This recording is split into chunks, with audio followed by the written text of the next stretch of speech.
뉴데일리 시청자 여러분 안녕하세요. 엣지라이프랩의 김성일 소장입니다. 코로나와 탄소 6번째 시간, 탄소를 다루는 마지막 시간입니다. 오늘의 주제는 포스트 코로나 시대의 리더십입니다. 위기 상황일수록 리더십이 중요합니다. 포스트 코로나와 함께 탈세계화가 시작되고 국가 단위의 리더십이 중요해지면서 정권을 유지하기 위한 위험한 권력들이 세계 도처에서 등장하고 있습니다. 팬데믹보다 더 위험한 리더십이죠. 이런 상황에서 우리들은 두려움에 사로잡혀서 리더십에 무조건 의지하는 것이 아니라 용기를 가지고 우리를 이끌어가는 리더십이 참으로 공공의 유익과 국민의 행복을 위해서 일하는 리더십인지를 분별해내야 합니다. 그래서 위기 상황 속에서 가장 집중해서 배워야 하는 공부가 바로 리더십에 관한 공부입니다. 오늘날의 국제연합, 즉 유엔을 탄생시킨 영국 수상 윈스턴 처칠과 프랭클린 루즈벨트 대통령의 일화는 국제 리더십의 이상형으로 널리 알려져 있습니다.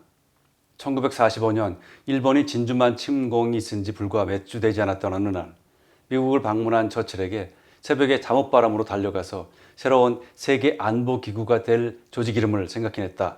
이렇게 말했던 루즈벨트의 일화는 그가 치열한 2차 세계대전의 한 복판에서 이미 국제평화 질서를 고민하고 있었음을 말해줍니다. 비록 심각해진 냉전 시대에 유엔의 존재를 의심하는 이들도 많았지만 2대 사무총장인 다크 함메르셀드는 인류를 천국으로 데려가기 위해서가 아니라 지옥에서 구하기 위해서 존재한다는 선언과 함께 지구촌 분쟁의 해결사로서의 유엔의 존재를 명확히 한 거지요.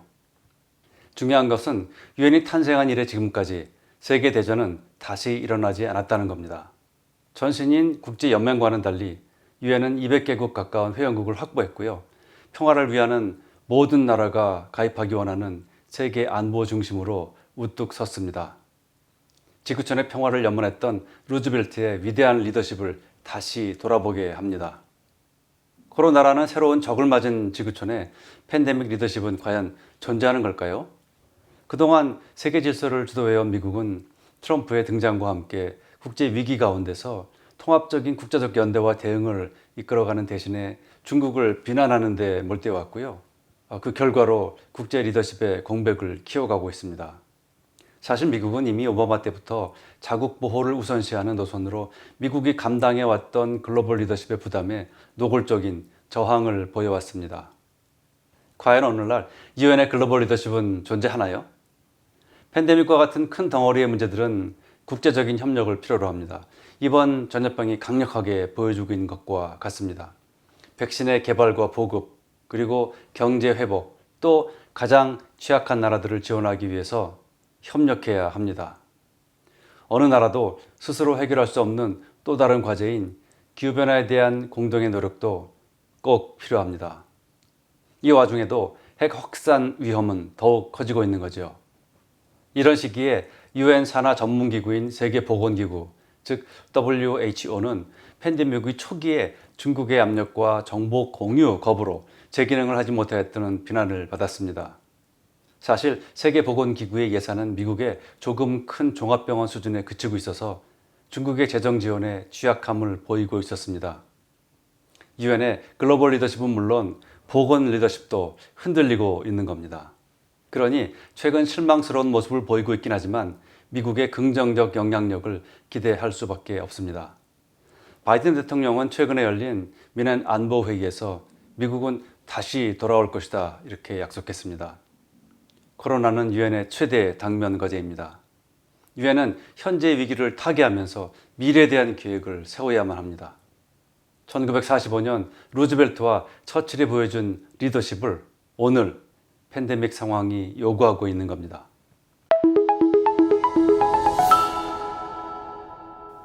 이 와중에 주목을 끌고 있는 한 여성이 있습니다.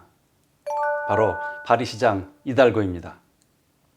파리의 트럼프라고 불러도 무색할 마크롱을 바라보는 프랑스 국민의 착잡한 마음이 녹색과 연대, 건강을 핵심으로 하는 파리 시장 안 이달고의 리더십에 안도의 미소를 지었습니다. 재선에 성공한 그녀는 경제적 효율성을 이유로 생태 보존을 포기하지 않겠다는 의지를 강력하게 표명하면서요. 도시가 생태적으로 회복되는 만큼 우리의 건강도 지킬 수 있다는 신념을 담아서요. 파리를 위한 선언 이렇게 천명했습니다. 환경학자의 시각에서 볼 때 도시를 친환경적으로 만들다는 그린 뉴딜 중에서 거의 유일하게 그린 뉴딜이라 말할 그런 정책을 담고 있습니다. 특히 말은 앞서였지만 실행 방법을 찾지 못하고 있는 한국 정부가 주목해야 할 부분입니다. 중요한 것 몇 가지를 살펴볼게요. 우선 파리 전역에 운행속도 30km 제한입니다. 조선시장 시절에도 이달고는 강력한 녹색시장의 행보를 걸었습니다. 도시에서 차를 몰고 다니는 이들에게 그녀는 거의 마녀처럼 각인됐습니다. 팬데믹 상황 이후 파리시는 더욱 자동차와의 전쟁을 가속화했습니다. 그녀는 외곽 순환도로와 일부 초대형 도로를 제외한 파리 전체 시내의 주행속도를 30km로 묶어버렸습니다. 디젤차는 2024년도까지 전면 퇴출할 계획이라고 합니다. 둘째로 3대 건설계획 백지화, 제3의 숲 조성입니다. 도시계획은 첨예한 정치이해관계가 부딪히는 전쟁터죠. 이달고 시장은 예정되어 있던 3대 대형 건설 프로젝트를 백지화하고요. 파링에 있는 블로니우, 뱅센 숲에 이어서 세 번째 숲 조성을 하기로 결정했습니다.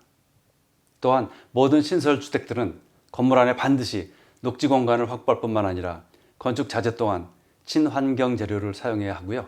신축은 강력 규제하고 친환경 리모델링을 장려할 방침입니다. 셋째로 주차장 면적을 절반으로 축소하고 도시 전체를 정원으로 가꿉니다. 앞으로 6년 동안 파리 시내 주차장은 절반으로 줄어들 예정입니다.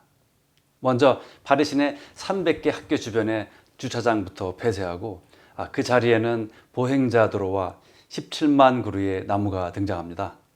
자동차와 마주치지 않고 도시를 가로지를 수 있도록 나무와 꽃들이 도시를 채우게 되는 거죠.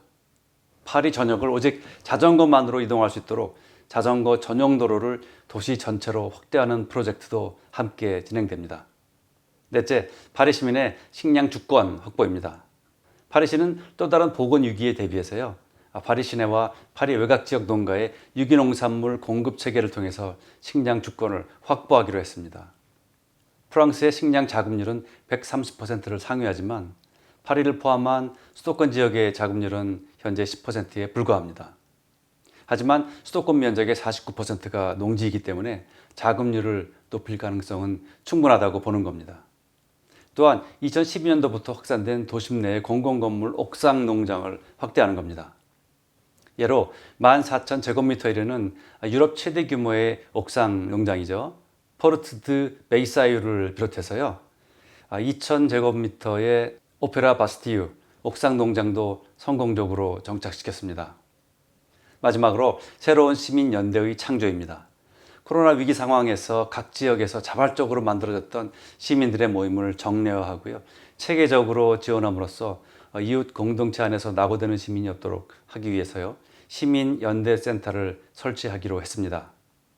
정치의 편이 아닌 시민의 편에서는 시민연대를 구성한 겁니다. 이달고의 파리를 위한 노력이 우리나라에 직접 적용되기는 어려울 겁니다. 하지만 명심해야 하는 것이 있습니다. 도시가 변하지 않으면 환경 문제는 해결할 수 없다는 겁니다. 유엔 인구 보고서에 의하면 1950년에 세계 인구 중에서 도시 거주인이 농촌 거주인의 절반에서 100년 뒤인 2050년에는 완전히 역전되어서요. 도시 인구가 농촌 인구의 2배가 됩니다. 선진국일수록 도시화율이 높습니다. 우리나라도 이미 2005년에 도시 인구가 전체 인구 중에 90%를 넘었습니다. 도시는 환경적으로 건전하고 문화적으로 다양하며 창의력이 극대화돼서요. 미래의 환경 변화에 가장 적합하게 진화할 수 있습니다.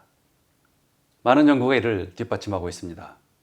그러니 도시가 기후위기에 맞서 싸우도록 지원하는 것은 사회적 정의를 위한 일입니다. 불평등과 기후 생태계는 하나로 연결된 문제라는 의식을 우리나라 미래의 정치인들이 당파를 떠나서 반드시 명심해야 합니다. 그래야 우리의 현 세대가 생존하고 미래 세대가 번성할 수 있습니다.